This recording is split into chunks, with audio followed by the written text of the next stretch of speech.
ফজরের পর স্বামী কাজে বের হওয়ার জন্য তৈরি হচ্ছেন এবং স্ত্রী বসে আছেন জায়নামাজে। সালাম ফিরিয়ে স্ত্রী অস্থির কণ্ঠে বলেছিলেন, আমাকে কি এক গ্লাস পানি দিতে পারবেন? উত্তরে স্বামী বিরক্ত স্বরে বললেন, পারবো না, আমার দেরি হয়ে যাবে, তুমি নিজে নিয়ে খাও। এ বলে তিনি বের হয়ে গেলেন। সূর্য উঠে গেছে, বেলা বাড়ছে, ঘরে মানুষের কোনো নাড়াচাড়া নেই।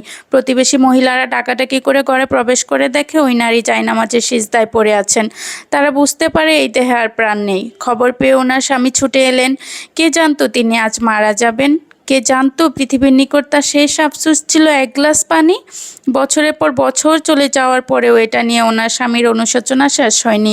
স্ত্রীকে পানি না দেওয়ার আফসোস প্রতিদিনই তাকে তিলে তিলে করে মেরে ফেলে। মৃত্যুর আগেও বেচারা এ নিয়ে বড্ড আফসোস করেছিলেন।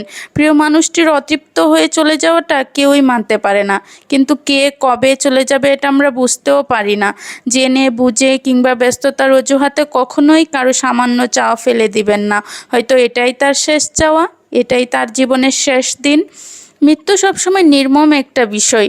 কেউ কেউ ছোট এক আফসোস রেখে পৃথিবী থেকে চলে যায়, আর কেউ কেউ সে আফসোস মেটাতে না পেরে সারা জীবন অনুতপ্তের মধ্যে কাটায়।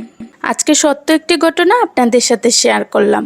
আসলেই তো আমাদের জীবনটা খুবই ছোট, কে কখন চলে যাবে আমরা কেউ বলতে পারি না। এই ছোট্ট জীবনে প্লিজ আপনজনদেরকে কেউ অবহেলা করবেন না। আর হ্যাঁ, আজকে আমি রান্না করেছি ছোট চিংড়ি দিয়ে পুঁই শাক। রান্নাটা খুবই সহজ, তাই আজকে আর রেসিপি বললাম না। প্লিজ ভিডিওতে দেখে বুঝে নেবেন আমি কিভাবে রান্নাটা করেছি। খুবই মজা হয়েছে ছোট চিংড়ি দিয়ে পুঁই শাক রান্নাটা। আপনারাও বাসায় ট্রাই করে দেখবেন। আমার ভিডিওটি যদি ভালো লাগে প্লিজ লাইক এবং কমেন্টস করে দিবেন। আর হ্যাঁ, নতুন হয়ে থাকলে আমার চ্যানেলটি সাবস্ক্রাইব করে দিবেন। আজকে এ পর্যন্তই, সবাই ভালো থাকবেন। আল্লাহ হাফেজ।